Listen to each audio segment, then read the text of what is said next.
So today I'm going to be reviewing something that came in this packaging a couple of days ago. This is not going to be an in-depth review, but it's going to be an impressions video, and I'm going to cover it as much as I can, as best as I can. This is the Alpha Newman Daytona. Now, the main reason why I got this watch, if anyone has been following what's been going on in the watch industry, Paul Newman Daytona sold for $17+ million at the Phillips auction. I think it happened midweek, about a week ago, and I was just fascinated. The Daytona for me was always something that I never really appreciated very much because I didn't find it very useful, the idea of having these pushes and a watch that's able to, calculate elapsed time. And I decided, since this is a very affordable alternative, let's try it out and see what it's like and if I appreciate it. And I've been blown away. It really changes the game when it comes to something that's a lot more functional for the purpose of being bashed around and used as a utility tool. This is a lot more dressy, as you can see. So I'm going to go into the details. First and foremost, the way I bought this watch, which is something I really suggest you do, using PayPal, there's this new feature called Pay After Delivery, I think it's called. And the idea is that you only pay for the thing about 3 or 4 days later. So we know about the quality control of these watches. I did buy this from a UK supplier, which is fantastic. It makes travel time a lot shorter.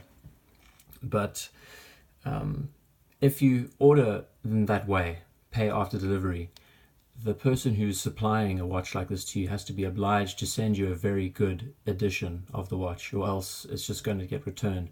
And I know that some of these watches pass quality control and aren't that very well assembled. So let's get into the details. Firstly, you'll notice that the rivet bracelet that was on the Steinhardt, if you've watched any of my previous videos, is now on this. And that's mainly because the bracelet that came on this is not exactly up to standard. And this rivet bracelet's actually true to form. I watched a TGV video a couple of weeks ago, and it was about watch hunting in New York. And the first watch they looked at was this model of Daytona without the screw-down pushes, but it did have a rivet bracelet on it. So this is really true to form now. The end links are the ones that came on the watch, which I have crimped down so that they fit better on the case, and it is really awesome. So let's get into the watch. Yeah, I'm blown away by this thing. It is so cool. The proportions, I'm sure you've seen this in a couple of videos. The Dutch Sandwich does a really good video on this Alpha Daytona, and he does specify that the proportions are excellent for his wrist, and there's no denying. I'll put it on mine quickly. I have a similar wrist width to his, and it fits so damn well. Having a polished bezel as opposed to a black bezel, which is the reason why I didn't really appreciate the originals, was because the black aluminium bezel just didn't speak to me as much as a clear one does. This looks so much more elegant in the way it is positioned. I should come closer to the camera. So if you notice, the plastic is still on the bezel. I haven't touched it, and excuse the fingerprints. I'm going to be holding this very close to the camera for you to look at the details. This is an extremely fine example. Everything lines up perfectly. The dial is beautifully printed. If I go into the sub-dials, you can see how the light reflects off them. There is some serious refractive indexes on the dial. And one of the best reviews I've seen, the more in-depth reviews with a macro lens, is done by Watch It All About. He also does a very good review on this exact Daytona.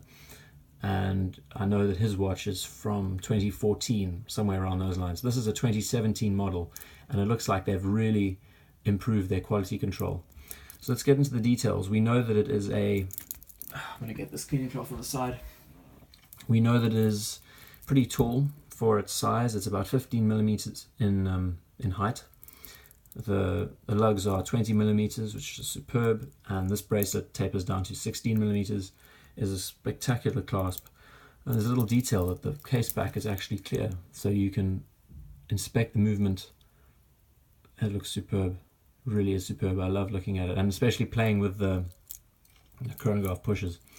So the most important thing that Alpha has managed to cover, and I'm still learning because I've only had this watch for a few days, they've addressed their crown problem, where it's not at all uncooperative. It is a lot more effective now. It is a lot more user-friendly. So I'm left-handed, so of course winding I do a bit backwards. Let's have a listen to this. Okay, there is barely any play. I think I'm really trying to work it a lot, but there's barely any play when it comes to winding the crown. I did wind this crown earlier, so I apologize. It is fully wound, but screwing it in as well. The secret is to push in, wind back, and then catch the threads. Easy. And then you just wind it until it stops. It's perfect. Really is good. I don't feel like there is any problem with manually winding this every day and a half, 2 days.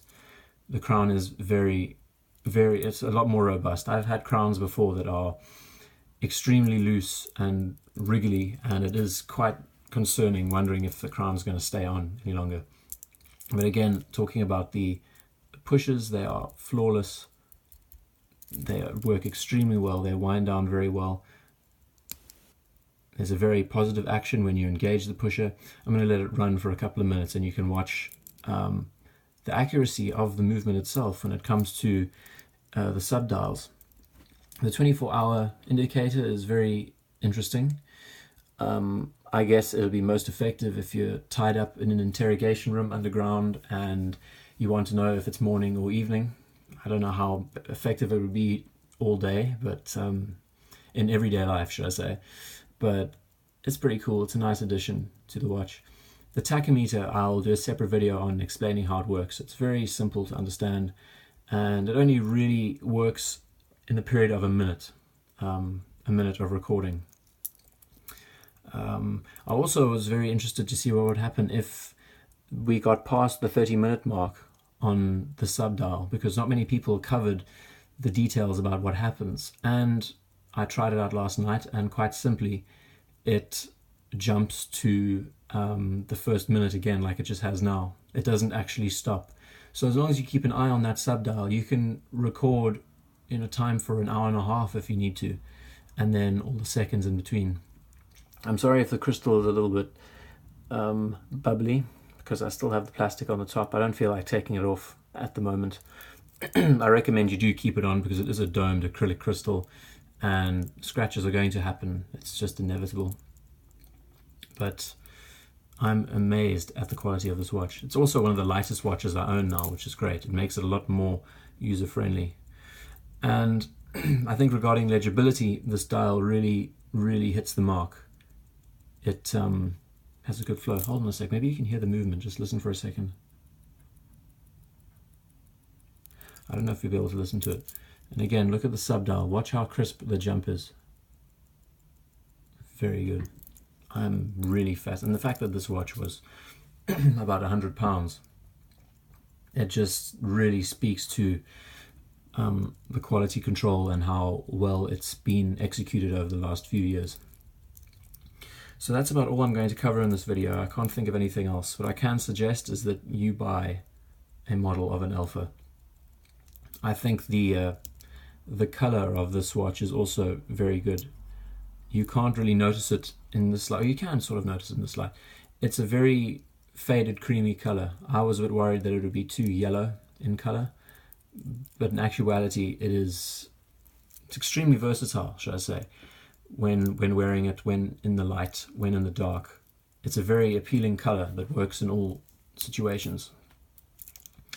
So this is, I would say, the first week of wearing this watch, and I'll be going into more specifics at a later stage. I'll definitely do a video explaining the tachometer, or tachymeter, whatever you want to call it. And yeah, it's really changed my perspective of things. This watch is a flawless performer. Let's have a look at that movement again. I'm unsure if these screws are artificially blued or if they're naturally, heat glued like the real things. but from what I've read and what I've seen, this movement is considered a workhorse for its price. So back on the wrist before we close off the video. This has already been going on for 10 minutes, so I'll keep it short and sweet. It wears so well. It's extremely comfortable, and again on the rivet bracelet it really does take a different form. I also didn't mention that the case is 39mm in diameter, so it is a perfect optimal fit. Anyway, thanks for watching this first edition, this first covering of this watch, and I should be explaining it in more detail very soon. Thanks again for watching, and I've got a lot more videos that you can check out with some advice, some hints and tips on what to, how to use dive bezels and how to wear NATO straps. So please, if you're new to this channel, have a browse and give me some feedback. I love replying to your comments. Anyway, thanks for watching.